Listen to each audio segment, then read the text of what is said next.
나중에 평가를 합니다. 지방 의원들도. 그리고 또 주민들한테 이게 의정 보고를 항상 하셔야 될 텐데, 주로 요즘 많이 하는 건 문자로 의정 보고 많이 하시죠.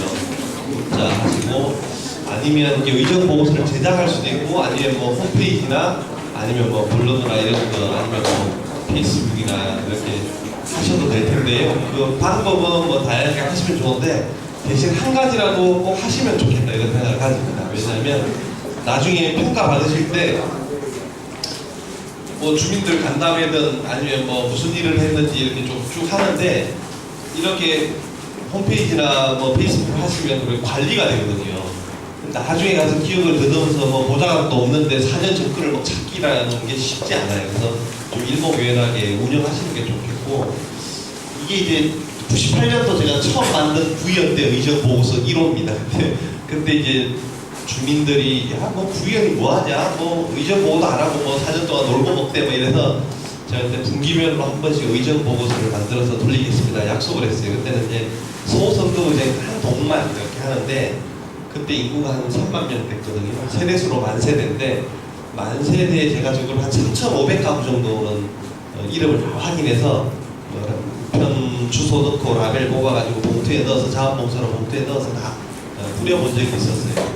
그러니까 이제 그게 되니까, 저기가 옛날에 한나라당 아성이었는데 맨날 지면 되는데, 제가 이제 한 달 만에 덜컥됐다 그랬잖아요. 그 이유 중에 하나가 아마 경상도 촌놈이라서 된 것 같긴 해요. 왜냐하면 그 지역은 원래 옛날에 영남 사람이 나오던 데고, 서울에서도 사실은 한나라당 지지가 강할 때는 영남 사람들이 많이 살고 있거든요. 그래서 제가 영남 사람이고 아마 젊은, 아마 그 당시에 남자였기 때문에 그러지 않을까. 제 상대는 여성이었는데 그 당시 재선 3선 도전하시는 분이고, 하여튼 뭐 그렇게 매치가 됐습니다. 근데 여하튼 저걸 가지고 한 16번 정도 내가 했던 것 같아요. 4년 동안 진짜 꼬박꼬박. 근데 내용은 지금 보면 좀 허접하긴 한데, 그 당시 그냥 구정질문이라든가 뭐 상임위에서 제가 동네 소식들 막 해가지고 타이핑 쳐가지고 인쇄해서 했던 것 같아요. 근데 억울한 게 그때는 의정활동비를 35만원 받았어요. 지금 이제 의원님들, 기초의원은 의정활동비를 110만원 받으시고, 그 다음에 광역은 150만원을 받는데요. 근데 우리는 세 가지 수당을 받습니다. 비용을. 지방자치법 33조에서 첫 번째, 의정활동비를 받습니다. 의정활동비로 하는데, 아까 기초의원은 110만원인데 그게 세밀하게 들어가면 90만원, 20만원 해서 자료 수집비 90만원, 그 다음에 연구활동비인가 뭐 해서 20만원 해서 하여튼 110만원을 받고요. 광역은 이제 150만원을 받습니다. 근데 옛날에는 35만원을 받았다 이거죠. 두 번째는 우리 받는 게 여비를 받습니다. 뭐 출장을 갈 때. 세 번째는 월적 수당을 받습니다. 옛날은 뭐 명예직이었다 이렇게 돼 있었는데, 그걸 이제 빼고 이렇게 이제 월적 수당을 넣은 겁니다. 명예직이라는 이 단어 글자 세 자를 빼내는데 91년부터 2005년까지거든요. 그래서 2006년부터 6억짜리인 겁니다. 근데 사실상 지방자치를 하려면, 제대로 견제 감시하려면 수조 원에 수천억의 재정 감시를 하려면 제대로 일할 수 있는 사람이 와야 되는데, 옛날에는 명예직이니까 그냥 동네 유지들이 그냥 폼제로 오고, 아니면 사업가들이 주로 와서 자기 사업이나 나먹고 이렇게 했던 시절이 있었거든요. 그게 견제 감시가 될 리가 없었죠, 사실은. 그래서 지금은 그나마 안 됐는데, 아직도 처분과 개선이 좀 안 되고 있어서 좀 안타깝다 이런 얘기고요. 그래서 의정활동비를, 국회의원들은 의정활동 보고서를 발간비를 1년에 돈을 줍니다. 1,000만원인가 뭐 1,000몇백만 주는데, 우리는 자비로 만들어야 돼요. 그러니까 의정활동비를 만들려면, 의정활동 보고서를 만들려면 자비로 만들어야 돼요. 참 어렵죠. 그래서 이제 서울시의회 같은 경우는 약간 편법이긴 한데, 의회 소식지를 만듭니다. 아마 많은 의회들이 만들 텐데, 의회 소식지를 만드는데 좀 잘 만들어요. 서울시의회는. 그래서 편집위원회가 있고 전문가들 해서 의회 소식지를 만들면 그 소식지에 의원님들 의정활동들을 최대한 많이 넣어서 지역으로 뿌립니다. 그럼 합법적으로 이제 의정활동 보고서가 이제 지역으로 뿌려지는 거죠. 그래서 서울시의회 혹시 기회가 되시면 의회 소식지 한번 이렇게 보시면 괜찮습니다. 그래서 한 해 하나 개인이 이렇게 돌파하기 힘들면 의회 차원에서 소식지를 조금 수준 있게 잘 만드시면 의원님들한테도 도움이 된다 이런 얘기를 드리고 싶고, 개인적으로는 이렇게 홈페이지나 블로그나 이런 것들을 운영하시는 것도 좋겠다. 예산심입니다. 아까 7가지 의정활동 중에 3번째 이제 예산심이 들어가는데, 모든 길은 로마는 통한다고 하는데 모든 정책과 사업은 예산이 말해준다 이런 겁니다. 예산은 매년 수립하게 되는데 1월 1일부터 12월 31일까지 집행을 하게 됩니다. 예산은 주민들이 낸 세금과 정부에서 도와준 교부금이나 보조금을 가지고 운영이 되고, 정 안 되면 빚을 내서라도 운영을 할 수가 있습니다. 그런데 이 예산은 1년 동안 다 쓰는 게 제일 좋습니다. 우리는 기업이 아니기 때문에 세금이 들어와서 그 들어온 세금을 100% 주민들한테 다 혜택을 주는 게 제일 좋습니다. 왜? 내년도는 또 내년도 세금이 들어오기 때문에. 근데 기업은 좀 많이 걷어가지고 조금 쓰고 계속 남겨서 부를 축적하는 게 목적이지만, 우리는 그런 게 아니라 지방자치단체는 주민의 세금을 전부 다 걷어들여서 전부 다 쓰는 게 제일 좋습니다. 물론 좀 여유가 있다 그러면 돈을 조금 적립해서 어려울 때를 대비해서 재정 안정화 기금이라 그래서 조금 모아둘 수는 있지만 대부분 다 쓰는 게 좋습니다. 그러면 1월 1일부터 12월 31일까지 다 쓰는 게 좋습니다. 그러면 예를 들어서 우리 대구 달성군의 예산이 만약에 8천억이다. 1년 8천억 들었으면 8천억을 다 쓰는 게 좋습니다. 근데 8천억이 들어왔는데 6천억만 썼다. 그래서 집행률이 70%밖에 안 된다. 안 좋은 겁니다. 그래서 매년 집행률을 보시는 것도 좋고. 네. 자, 그러면 예산은 처음에 편성을 하고 심의 의결합니다. 편성은 뭐냐면 쉬운 말로 말하면 계획을 짜는 겁니다. 누가 짜요? 단체장이 짭니다. 단체장. 편성권은 단체장이 가지고 있습니다. 심의하고 의결하는 권한은 의회가 가지고 있습니다. 이걸 분리하는 겁니다. 그래서 우리나라는 지방자치제도를 기관 대리평으로 가져가고 있습니다. 서로 견제 감시 대리평으로. 근데 이 편성 권한을 예전에는 100% 단체장이 가지고 있다가 지금은 주민들한테 좀 나눠주라는 겁니다. 그게 주민참여 예산입니다. 지방재정법에 시행하여야 한다 의무조항입니다. 시행 안 하면 안 됩니다. 시행하여야 한다는데 보통 단체장들이 홈페이지에 이렇게 그냥 주민참여 예산 접수받는다고 해서 형식적으로 하는 경우가 대부분입니다. 근데 서울시는 어떻게 하냐, 사례를 한번 말씀드릴게요. 500억이라는 실링을 딱 정해놓습니다. 정해놓고 이거는 주민들 의견 낸 정책들을 가지고 편성하겠다라고 해서 실링을 딱 떼놓습니다. 500억을. 이게 좋은 방법인지 나쁜 방법인지 의원님들이 판단하시기 나름인데, 일단 초기에는 이 방법도 나쁘지 않아요. 왜냐하면 주민참여 예산의 핵심은 뭐냐면 단체장의 의지가 있어야 되고, 두 번째는 주민들이 깨어 있어야 돼요. 주민들이 스스로 내 지역의 문제, 내가 내 지역에 이런 사업들이 필요해 라고 해서 좀 뭔가 수준이 올라와야 돼요. 그냥 막 의원들 뽑아놨으니까 알아서 하겠지, 나는 내일이나 하고 이런 생각이 아니라, 우리 지역의 문제는 이런 시설이 들어왔으면 좋겠어, 이런 사업이 됐으면 좋겠어, 자기가 연구해서 뭔가 좀 제안할 수 있을 정도의 수준이 돼야 돼요. 그럼 그렇게 하려면 어떻게 해야 돼요? 조례를 만들어야 되고 예산학교라는 걸 운영해야 돼요. 예산학교라는 걸 운영해서 365일 교육을 시켜야 돼요. 이렇게 교육이 되지, 주민들을 모아가지고 관심 있는 사람 있잖아요. 정부 또는 평소에 또 이게 뭔가 사회봉사하고 싶은 사람을 모아가지고 계속 교육을 시켜야 돼요. 어떻게? 우리 자치단체의 재정 상황과 예산 상황, 아니면 주민 참여 예산의 의미와 역사와 또 잘하고 있는 자치단체는 어떻게, 그래서 서울도 견학도 가고 잘하고 있는 일본도 가보고 막 연수도 가고 해야 돼요. 이런 사람들이 많으면 많을수록 주민 참여 예산이 활성화되고 제한이 많아지고, 또 단체장이 그런 걸 100% 줘야지. 자기가 옛날에 8천억짜리 만약에 달성 군수가 예산 편성을 했다. 이 중에서 적어도 1,000억 정도는 주민 참여 예산으로 내가 실링을 주겠다. 그럼 자기는 7천억만 하는 거고 주민들 의견이 8천억 들어오는 거죠.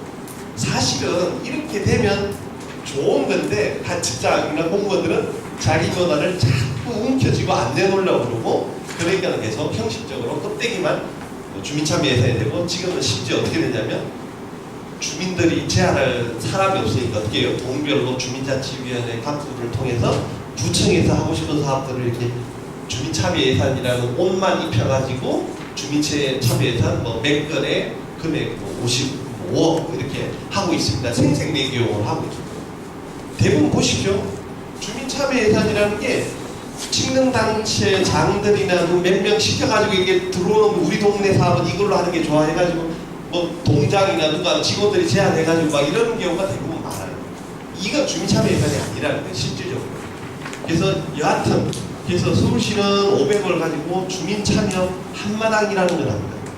한마당은 뭐냐면 수천 개의 사업이 쏟아지는데 그걸 가지고 분과위원회별로 가르마를 타고 그 분과위원회 주민참여위원들이 주민참여 예산 학교를 의무적으로 이수한 사람들, 교육을 받은 사람들을 선정을 해서 연령대, 성별, 지역별 다 모르게 선정을 합니다.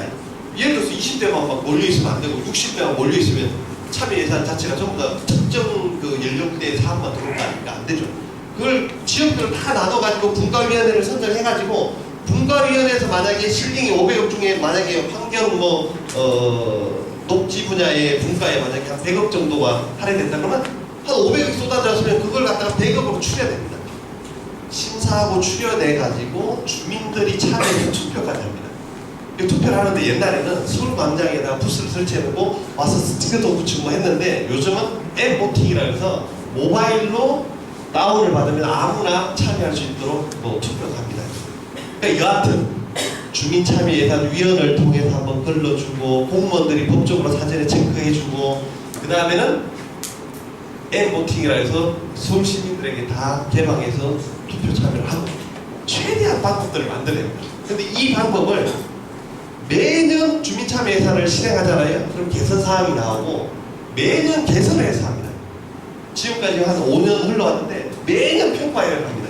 그래서 매년 평가된 내용들을 개선하면 조례도 바뀌고 내용도 계속 업그레이드 되고 있습니다. 옛날에 어떠냐면 그렇게 했더니 공무원이 주민의 이름을 빌려가지고 참여 예산을 얻어서 자기 구청 예산을 따가는 거예요. 두 번째, 몇 개 구청이 담합을 해서 구청 공무원이 지시를 내리고 자기 주민 참여 예산을 모아가지고 교육을 시켜가지고 담합을 해서 몇 개 구청이 연합을 해서 투표를 해주고 사업들을 다 따가는 거예요. 이런 폐해들이 계속 나타나는 거예요. 그걸 계속 보완해가지고 오고 있는 거예요. 그래서 지금 한 700억 정도 되는데 규모를 그 금액이 많은지 적은지는 모르겠지만 적지는 않습니다. 근데 광역단체가 주민참여 예산을 제대로 하고 있는 서울시밖에 없는 것 같고 기초 단위는 사실은 더 잘할 수 있는데 의지가 있는 데는 잘하는데 대부분 형식적으로 하고 있습니다. 여하튼 예산을 편성할 때는 단체장과 주민들이 같이 하게 돼 있다 이런 거고 심의 의결은 우리가 하는 거죠. 그래서 보통 이제 기초 단위로 하면 주민참여 예산만에 우리 의원들의 권한을 침해하는 거 아니냐 영 마음에 안 들어 이런 분들이 많이 있습니다. 그 이유는 뭐냐면 주민참여 예산이라고 해서 각 동별로 이제 사업들이 있으면 그 직능단체장들이나 주민들이 이제 압력을 가합니다. 의원님들한테 이거 말이야 꼭 예산 통과돼야 된다. 이거 잘리면 안 된다. 이런 얘기를 하시는 거죠. 그러니까 좀 압박을 받는 건 사실입니다.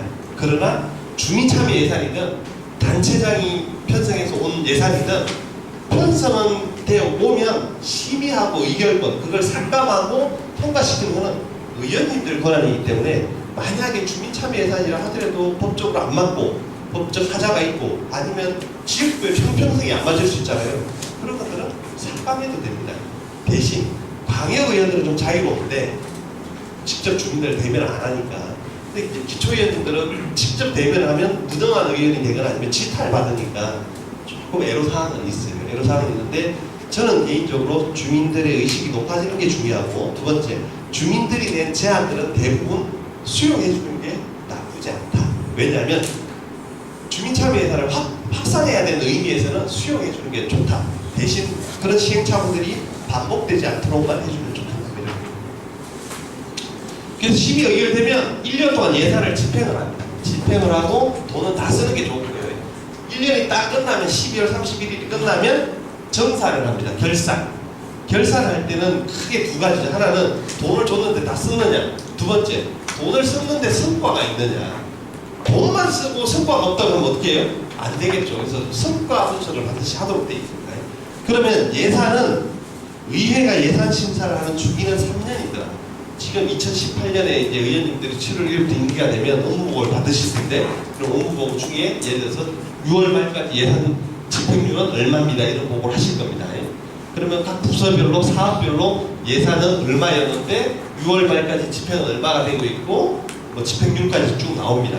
그러면 2018년 예산은 집행이 되고 있습니다.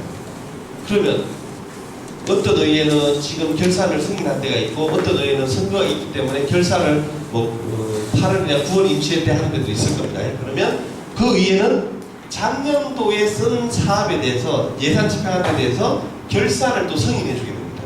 올해 예산은 1년치가 굴러가고 있고 작년도 예산 집행한 거에 대해서 올해 1차 정례회 때 결산을 승인해 주게 됩니다. 그럼 좀 있으면 또 내년도 예산이 또 옵니다. 예산은 3년치를 보셔야 돼요. 그럼 내가 달성분해요. 그러면 8천억이 아니라 올해 8천억이면 작년에 8천억, 내년에 8천억, 2조 4천억? 그쵸? 이 예산 개념이 내 머릿속에 있어야 돼요. 어려워요. 쉽지 않은 직업입니다. 의원이. 보장은 없이. 대신 이 3년치가 매년 톱니바퀴처럼 돌아간다는 것만 알고 계시면 예산을 보는 관점이 조금 달라질 수 있습니다. 좀 이게 내가 전체를 보면서 좀 더 들어갈 수 있습니다.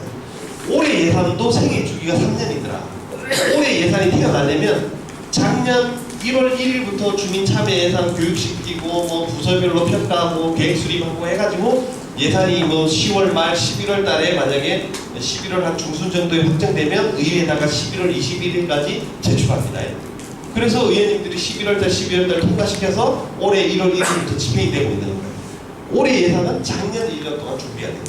그러면 내년도 예산이 지금 이제 11월 달에 올 건데 집행부는 벌써 1년 내내 내년도 예산을 준비하고 있습니다. 어떻게? 주민참여 예산을 통해서 교육을 시킨다든가 평가한다든가 그 다음에 부서별로 이제 한 8월 정도, 9월 정도면 부서별 사업을 또 취합을 하고 있고 또 10월 정도면 중앙정부에서 뭐 교부금이나 보조금 내역들 다 내려오고 1년 내내 준비를 합니다. 그게 11월 21일까지 기초는, 광역은 11월 11일까지 예산서를 만들어서 의회에 제출하게 되어 있습니다. 그래서 올해 예산은 작년 1년 동안 준비가 된 거고 올해 예산은 지금 집행이 되고 있는 거고 올해 예산은 12월 31일이 끝나면 내년도 상반기에 가서 결산 승인을 받더라. 그래서 승인을 받으면 예산이 책임을 다하게 된다. 그래서 생애 주기가 3년이다. 예산은 고무줄이고요. 숫자 노름이고 조작도 합니다. 에이 설마 공무원들이 뭐 법을 지키는 사람들이 고무줄처럼 늘렸다 줄였다 뭐 조작까지 할까요? 합니다. 이렇게 많이 하고 있습니다. 뭐 어떤 데 가면 이제 뭐 아이고 의원님 뭐 우리가 지금 재정 상황이 어려워가지고 의원님들 지역 공약들 하나도 반영을 못합니다. 죄송합니다. 뭐 이런 얘기 합니다. 돈이 있음에도 불구하고 자기들은 빼먹는데 의원님들한테는 먼저 만약에 준다 그러면 막 문구가 터져가지고 의원님들이 이제 막 계속 집어넣을까봐 아예 안 된다고 방어막을 딱 치는 겁니다. 그래서 순진한 의원님들 안 된다고 그러면 그냥 포기하시는데 그럼 이제 사업 못 하시는 거죠. 그렇죠? 근데 예산이라는 거는 내가 개인의 돈을 챙기는 게 아니라 지역 주민들의 나도 공약을 하고 주민들의 지지를 받아서 당선된 사람이기 때문에 내 사업이 주민들의 사업이기 때문에 들어가줘야 됩니다. 단체장도 주민들의 선거위에서 공약을 했고 들어가지만 의원님들의 주민의 대표기관인 의원님들의 사업도 들어가야 된다. 그리고 아까 주민 참여 예산을 통해서 주민들이 직접 또 제안도 해서 들어가야 되고 그래서 예산은 최고의 정치적 정책적 산물이자 단체장과 의원과 주민의 공약과 의지가 다 녹아 들어가 있어야 됩니다. 근데 이제 어떤 데 가면 그래요. 의원님들은 뭐 편성권이 없기 때문에 단체가 그냥 100% 그냥 다 해가지고 그냥 의회에다 집어던지고 그러면 의회에다 제출하면 의원님들이 돈 없다고 막 하면서 의원님들 사업 하나도 반영 안 하는 단체장이 있어요. 나쁜 단체장. 그거는 지방자치의 상생 또는 지방자치의 의미를 모르는 사람이다 이거죠. 예를 들어서 서울시는 뭐 이렇게 합니다. 뭐냐면 110명 중에 예결위원을 33명 정도 구성합니다. 그리고 의석수대로 정확하게 배분해서 넣습니다.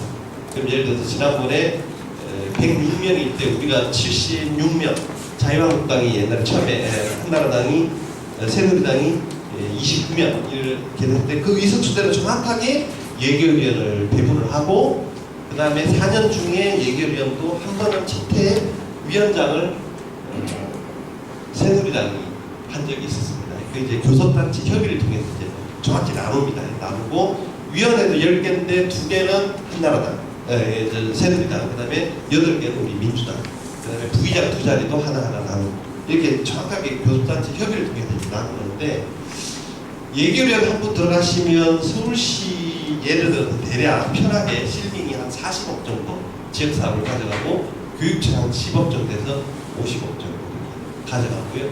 50억 곱하기 33명이면 한 1,500억, 1,600억 되잖아요. 그 다음에 이제 의장, 원내대표, 뭐 위원장 집어넣으면 3천억 정도 돼요. 3천억 정도 의원들 예산이 들어갑니다. 그러면 예산서를 딱 짜져오잖아요. 그럼 서울시 예산이 32조다. 3천억이 들어가면 3천억을 잘라내야 돼요. 집행부는 미리 잘라낼 사업들을 다 가지고 있습니다. 그래서 우리가 3천억을 집어넣으면 3천억이 잘리고 4천억을 집어넣으면 4천억이 잘리고 자기들 다 계산을 해서 가지고 그렇게 되는 거예요. 원래 시스템이. 예. 그런데 보통 이제 막 저기 지방으로 갈수록 그냥 막 분수가 다 해먹어요. 그러니까는 위원들이 하나도 없고 뭐 돈 5천만 원 이런 거 안 넣어주고 이런 데가 있는데 그거는 원래의 지방자치의 의미를 잘 모르는 거고 지방의회와 단체장과의 뭐 관계나 설정 이런 것들 잘 정치를 못하는 사람들이에요. 라고 생각합니다. 예.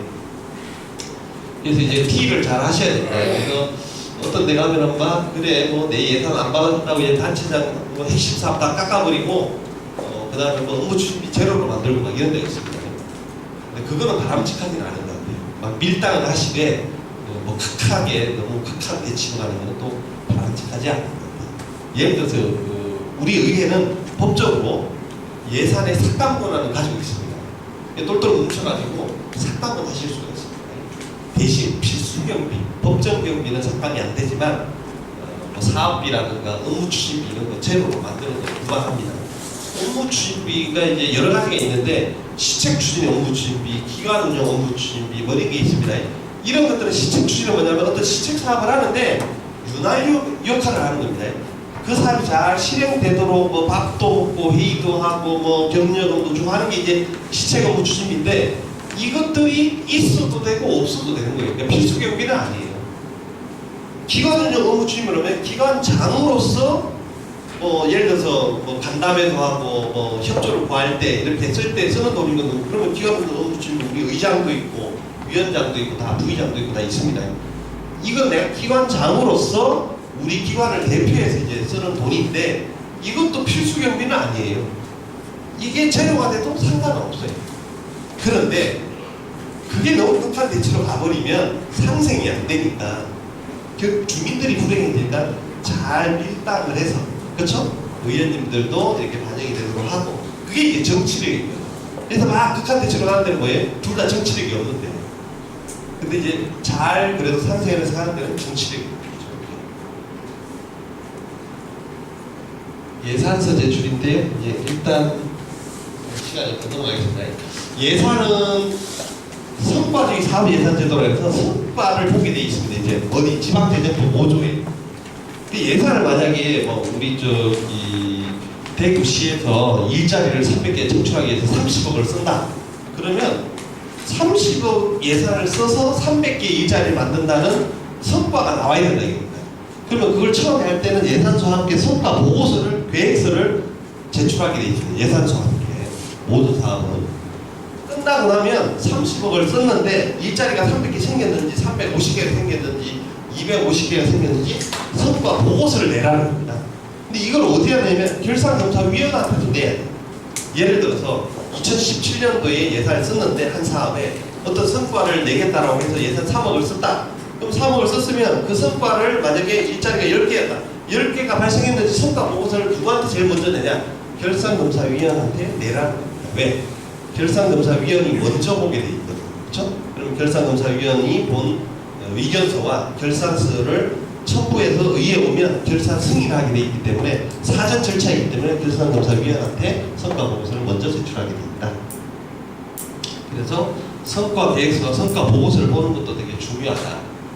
예를 들어서 이런 겁니다. 서울시의 이제 사업들이 보시면 지표수 정책 사업수가 427개 정도가 있는데 이 427개 중에 초과 달성된 게 62개, 달성이 322개, 미달성이 43개가 있더라. 이렇게 되는 겁니다. 이제 보고서 자체가 나오는 거죠. 1년 동안 예산 집행한 결과. 그러면 위에 보시면, 맨 위에 보시면 100%가 안 되는 건 무조건 미달성. 그게 뭐 99%든 95%든 70%든 100에서 130%가 달성, 130% 이상이 초과 달성에 들어갑니다. 이 평가 기준에 의해서 보고서를 반드시 제출하게 되어 있는데, 서울시에 보면 지표수가 427개인데 그 중에 10%인 43개가 달성이 되지 않았더라. 이렇게 좀 총괄적으로 보는 것도 의미가 있고요. 두 번째는 예를 들어서 아까 청년공간 무중력지대라는 게 있는데 2015년에 성과가 회원수가 600명이라고 잡았는데 실제로 실적은 2110명이어서 달성률이 무려 351%. 엄청난 성과가 있는 거죠. 그런데 그 다음에 2016년에 봤더니 회원수가 600명보다 좀 400명을 늘려서 1000명을 잡았어요. 근데 실적은 3346명. 그래서 역시 335%. 뭐가 잘못됐냐면 목표 설정이 잘못됐습니다. 목표를 처음에 2015년에 회원이 2100명 정도면 적어도 2016년 목표는 2100명보다 많아야 되겠죠. 근데 2015년 600명 기준으로 400명을 늘려놓으니까 맨날 자기들이 일 잘한 것처럼 보여지는 거예요. 이런 건 엉터리 목표를 설정했다는 거예요. 이런 것들도 보시면 좋다. 자, 아까 주민참여 예산 지방재정법 39조에 시행하여야 한다. 의무사항입니다. 의무사항. 2015년에 지방 주민참여 예산제는 직접 민주주의 요소인데요. 활성화되면 좋습니다. 그래서 위에 돌아가시면 서울시 조례도 한번 보시고 또 잘하고 있는 자치단체가 좀 꽤 있거든요. 그런 자치단체 조례를 보시고 예산을 보셔서 시스템을 보시고 우리 자치단체도 받아들이시면 됩니다. 중기지방재정계획인데요. 자치단체가 재정 운영을 하는데 한 해 예산을 짜게 돼 있습니다. 그랬더니 한 해 예산을 짜면 나무를 보고 가는 거기 때문에 길을 이룰 수 있다 이겁니다. 그래서 전체 이렇게 먼저 숲을 보고 걸어가라는 겁니다. 그래서 5년 동안의 중장기 계획을 모든 자치단체는 먼저 짜라 이겁니다. 5년 동안 미래 비전을 먼저 짜고 그 안에서 그 계획 하에서 2019년 예산을 짜라는 겁니다. 그러면 예를 들어서 2019년 예산서가 탄생하기 전에 뭐가 먼저 만들어져야 되냐면 2019년 대구, 서구 예를 들어서 중기지방재정계획서가 먼저 만들어져야 된다. 이 중장기 계획이 먼저 만들어진 다음에 그러면 2019년, 2020년, 2021년, 2년, 3년까지 19년부터 2023년까지의 중장기 계획이 먼저 짜진 다음에 그 계획 하에서 2019년 예산을 짜라는 겁니다. 왜냐하면 중장기 계획 하에서 우리 돈이 얼마가 들어오고 얼마가 쓰여질 것 같고 또 어떤 시설은 뭐가 몇 개가 더 필요해서 몇 년 안에 5년 안에 몇 개를 더 수립하고 중장기 계획을 짠 다음에 그해 연도에 예산을 짜라는 거예요. 왜냐하면 시행착오를 줄이기 위해서 그렇습니다. 그래서 유능한 의원님들은 아니면 내가 지금 공약을 내걸었다. 뭐 우리 지역에 도서관을 만들겠다, 복지관을 만들겠다, 구립 어린이집을 짓겠다라고 공약을 했다. 그럼 어떻게 해야 되냐? 중장기 계획에 먼저 넣어야 됩니다. 중장기 계획에 넣어야지 이게 들어가야지 예산이 마련되는 거예요. 지금 법적으로도 중장기 계획에 들어가 있지 않은데 예산 편성된 거 나중에 감사 지적을 받습니다. 그리고 아까 집행부 공무원 얘기를 의원님 규정상 중기지방재정계획에 먼저 들어가야 됩니다. 그 얘기를 미리 해주면 좋은데 예산 시점에 항상 얘기해 줍니다. 왜? 공무원들이 미리 얘기해 줄 리 없죠. 의원님들 공약을 챙기는 사람들이 아니기 때문에 그렇죠. 단체장의 공약은 열심히 챙겨가지고 중기지방재정계획에 다 집어넣어놨는데 의원님들 공약은 공무원들이 쳐다볼 리가 없죠. 왜? 승진은 단체장이 시켜주는 거고 의원님들이 시켜주는 게 아니니까요. 어떻게 해야 되냐? 내가 꼭 필요한 사람이 있다. 그럼 지금 7월 1일날 당장 돌아가셔서 임기가 시작되면 그 담당 부서 공무원들하고 협의를 해서 중기지방재정계획 내년도 2019년 중기지방재정계획에 넣어달라고 얘기를 하시는 거예요. 그러면 이 중기지방재정계획이 언제까지 만들어지냐면 10월달까지 만들어질 거예요. 7월, 8월, 9월, 10월 정도에 만들어집니다. 만들어지면 이 중기지방재정계획이 예산부서로 모입니다. 그럼 예산부서에서는 사업의 우선순위를 정합니다. 그럼 거기에 또 탈락이 되지 않도록 의원님들이 예산부서를 로빙을 해야 됩니다. 지방재정계획에서 탈락되지 않고 그러면 그게 통과가 돼야지 예산에 편성해서 올 수가 있는 법적 근거가 생깁니다. 그러면 중기지방계획에 들어갔다. 그러면 또 의원님들이 예산부에 얘기를 해야 되겠죠. 자, 계획에 들어갔으니까 내년도 그러면 첫 해 설계비라도 반영하자. 아니면 용역비라도 넣자. 얘기가 돼서 예산서에 들어와야지 됩니다. 예산서에 들어왔다고 끝이냐? 예산서가 의회로 옵니다. 의회로 오면 의회에서 심의 과정에서 다른 의원님들을 설득하셔서 그 예산이 통과되도록 해야 합니다.